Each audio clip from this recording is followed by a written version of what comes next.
Thanks, Margaret. Like anyone should, Gail really did have difficulty with those images. And who wouldn't? Because seeing a school shooting unfold isn't anything that we should want to witness on tape or to hear.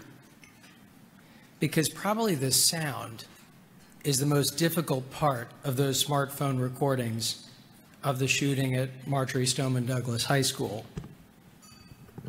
That's not the only material that's hard to watch, disgusting even. We recently showed 60 Minutes viewers horrific images of a chemical weapons attack on civilians in Syria. Hard to witness.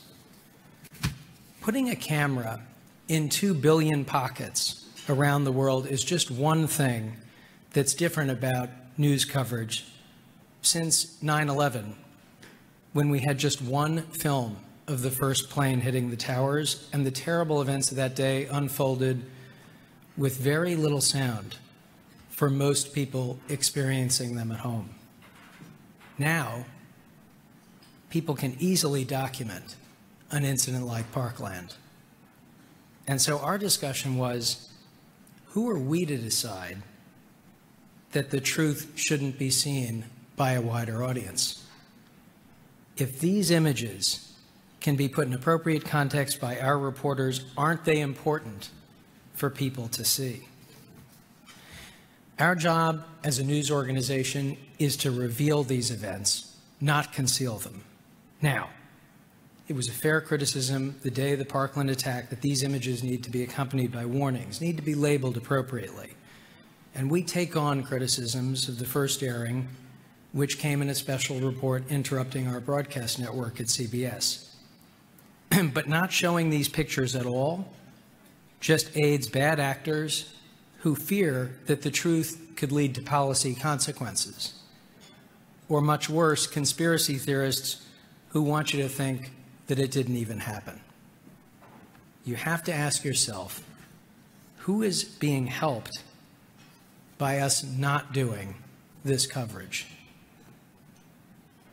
I'm so pleased to be joined by a number of colleagues tonight. Nancy Cortez is here. No one is better on the Hill covering Congress. She'll probably get the first criticism when we do something that upsets lawmakers. Jeff Pegues, taking a couple hours off of the lively federal law enforcement beat. Chip Reed picking up the slack on his old White House assignment earlier in this week while we go through a transition there. Rita Braver, who is part of America's most beloved news magazine, which isn't in print, it's Sunday Morning. David Begnaud, who I'm kind of surprised is not still in Puerto Rico. Still. Ed O'Keefe, who we hired just in time for this event, is here. Ed is our new CBS News political correspondent. Welcome, Ed. Paula Reed, who lets us know every time Bob Mueller goes out for coffee or James Comey moves his car. Margaret, emceeing tonight, is finding out that moderating a studio show each Sunday means presiding in a Washington hotel ballroom each Monday, Tuesday, Wednesday, Thursday, Friday, and Saturday. But on her path to face the nation, Margaret's press conference appearances did include a London Q&A with John Kerry that changed the course of the conflict in Syria, and a Trump Tower confrontation with the president that revealed his true feelings about last summer's events in Charlottesville. So thank you, Margaret, for that.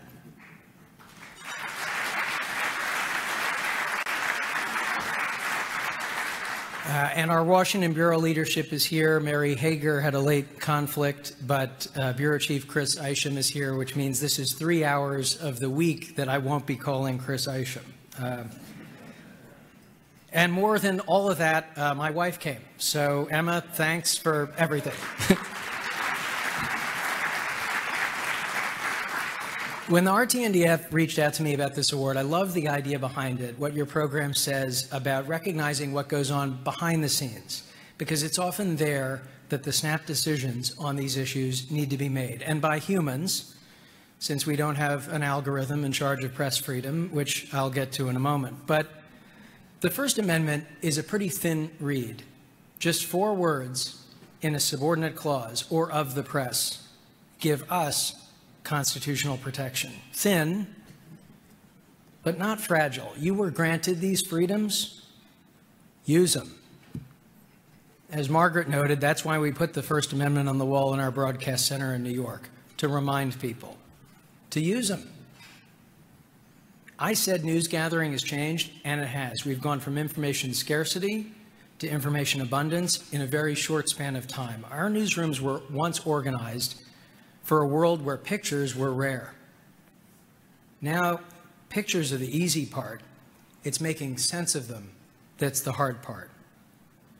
Social media has changed the environment in which we make these decisions. Audience expectations have changed, and the platforms have done this not just by making information ubiquitous, but by presenting information only in the context of its popularity and not necessarily its authenticity.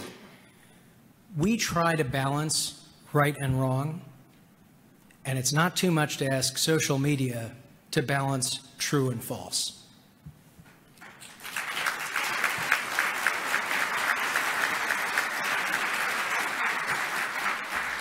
Now, it should be said that it may once have been easier to manage these issues, but I also think it should be said that it wasn't better.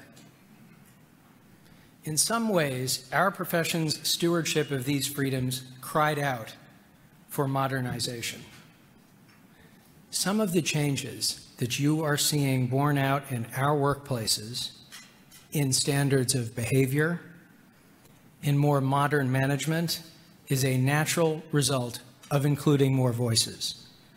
We are only partway through that process. Taking out the misconduct and harassment, being more thorough about who gets opportunities and what they do with them. These are all part of hearing from more people inside and outside our news organization, getting the facts out, encouraging speech, drawing out the truth, revealing, not concealing. Our prescriptions as management will not be the same in every case and will sometimes not be popular. This is going to, at times, be a painful process that some would rather not go through. But our work is getting better and better for it. I sometimes hear it said that there's never been a time like this, or that press freedom has never been more delicate, or that it's different this time. And I'm sorry, but the political context is actually not all that different. There's a strenuous argument, including in this room, that our political leadership requires a new approach by us. But that's also an argument that our high standards need to come down, and they shouldn't. Attacks on the press are at a high volume, but they're not necessarily more sophisticated than they were in the past. And in some ways, there's more enthusiasm for our work than ever before. If you think these attacks are new, not so much. Recently, the FBI's file on the late Morley Safer was revealed, and it was passed around by some colleagues in our newsroom. And I read it. And it revealed that indeed Morley was Canadian. But more importantly, it showed that the Bureau had investigated our correspondent only because his reports on the Vietnam War were deemed unfavorable, that the images were too graphic, inappropriate. So it sounds familiar. I'm honored to have this award on behalf of everyone that I work with at CBS News. I hope no one tails you on the way home just for having been here. And thank you. And please stay dedicated to the principles that we're all celebrating here tonight. Thanks so much.